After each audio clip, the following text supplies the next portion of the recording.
Still pretty shook up from the last level when I started Trance. Trance's map music did nothing to ease the tension. As far as how to describe it, have you ever heard the theme from Videodrome? It's the closest thing I can think of to compare it to. I checked to see who the new monster was. There was Orga. Monster didn't make his film debut until 2000, appearing in a game made in 1988. So much for the theories about Titanosaurus and Biollante. There's no way this game was made in 1988. Those guys at Toho may be smart, but I'm sure they couldn't see that far into the future. If they could, they never would have gave Roland Emmerich the rights to make a Godzilla movie. No, this had to be a hack of some kind. Which just opened up even more questions. Who made this hack? How? When? And most importantly, why? Why was the question that bothered me most. My immediate assumption was to think Billy did this to pull a joke on me. But that couldn't be right either. Billy didn't know how to make a ROM hack. Even if he did, he'd probably just do something simple and stupid like replacing all the monsters with crudely drawn genitalia. Unless Billy had some amazing editing skills, a serious dark streak to his imagination they never told me about, he never could have made this. Is it even possible to put a hacked ROM into a cartridge? Aside from all that, my eye was drawn to a new icon on the map, a question mark. I was really curious as to what it did. I'm sure you're also curious, so I'll explain the quiz levels now, since this is when they start appearing. There was one of these per map from here on, and they always appeared near the start of the map. When you entered the quiz level, you appeared on a screen like this. As you can see, there's a question at the top, a yes or no button, and an emoticon in the center. I refer to the emoticon as face. Real creative, I know. And for convenience, I'll refer to face as the one asking the questions. The music from the quiz levels was a track actually in the game. It's the one that plays when you try to use the guide door cheat and get sent to an unplayable level. Face asks you 12 yes or no questions, and you move your monster to the buttons for your answer.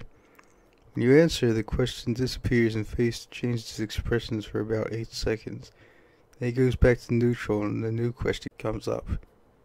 There's no time limit, nor any right or wrong answers. Face has no respect for the player's personal boundaries and will sometimes ask deeply disturbing and personal questions. For example, do you like hurting people? Have you ever killed anyone?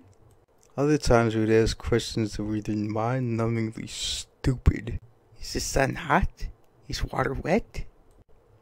Or just flat out ridiculous. Does your dog like the president?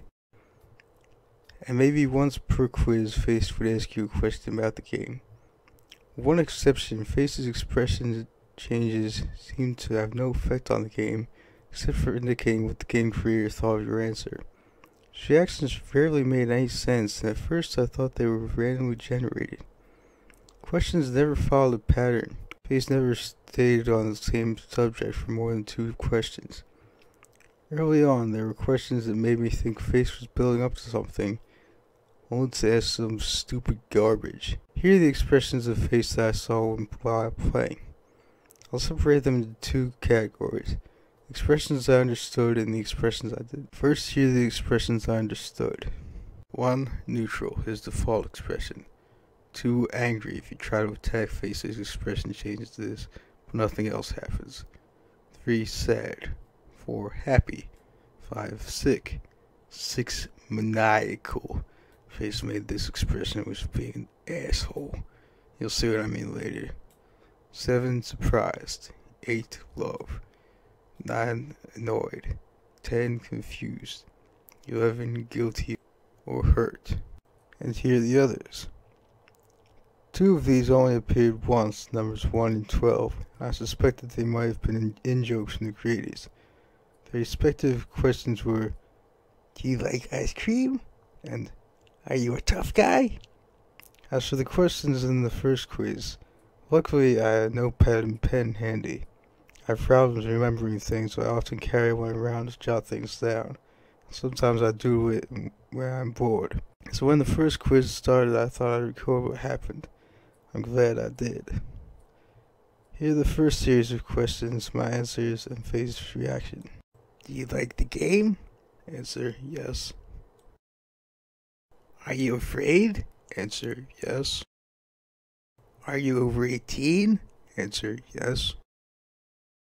Do birds have teeth? Answer, no. Is peanut butter good? Answer, no. Does the moon rotate? Answer, yes. Have you had a job? Answer, yes. Do you like hurting people? Answer, no. Is the sun hot? Answer, yes. Do you like dogs? Answer, yes. Is the president good? Answer, yes. Does your dog like the president? Answer, no. Now that I've explained all of that, time for the gameplay. After the quiz level, I tried the new green temple icon first. Wow. Maybe this is why the game was so weird. One of the designers was clearly drugged out of his mind. Jokes aside, I was quite impressed by the graphics of this level, as disorienting as they were. But I hate those creepy, blank staring statue faces. Music had a hypnotic Indian techno vibe to it. There were two new enemies in this level. A flying ghost type thing with a trunk and a bat with a horse skull for a face. They appeared at random and I was lucky to get a screen cap of them both. Then I proceeded to a Blue Mountain level expecting another nice calm stroll. I took my time walking through and was completely taken by surprise when this happened. Not Magor came speeding towards me and took quite a bit of health from his tankle screws. It only took me 2 minutes to kill him without having to worry about a time limit. But the boss monsters never showed up in the scrolling levels of the normal game.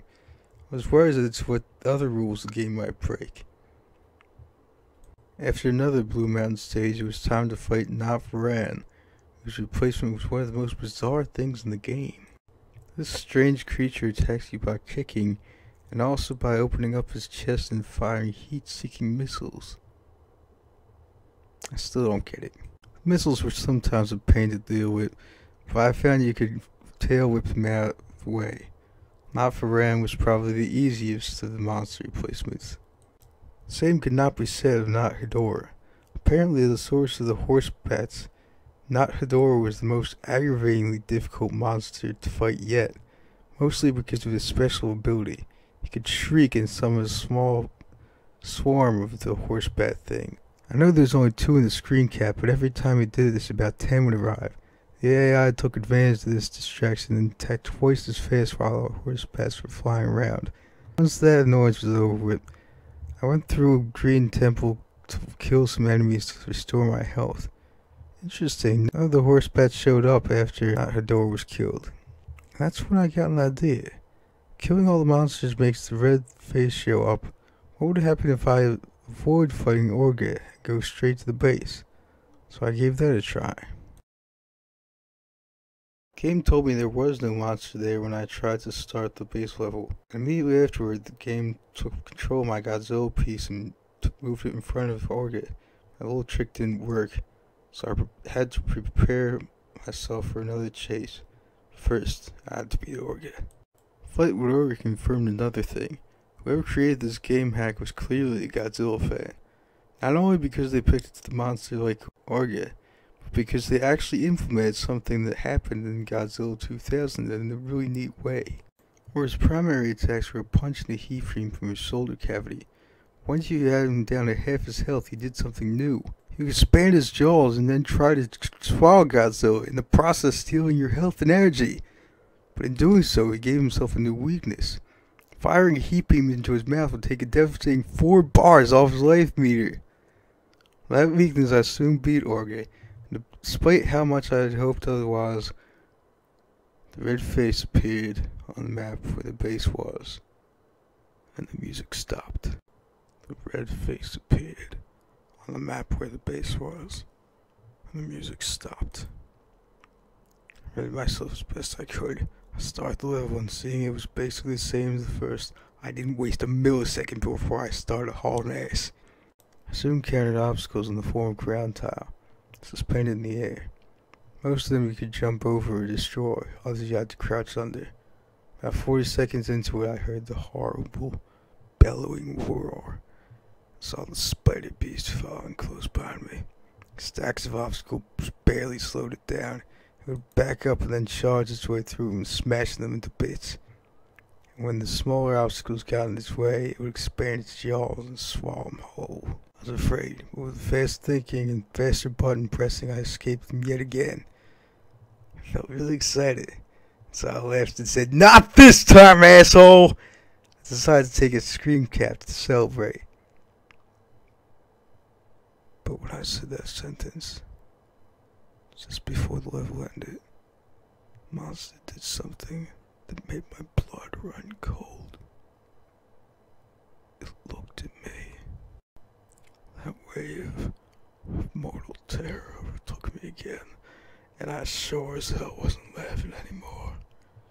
Took another screen cap of the next level title right before I rushed to the bathroom to splash water on my face and to take a piss that I nearly failed to contain when that damn thing looked at me.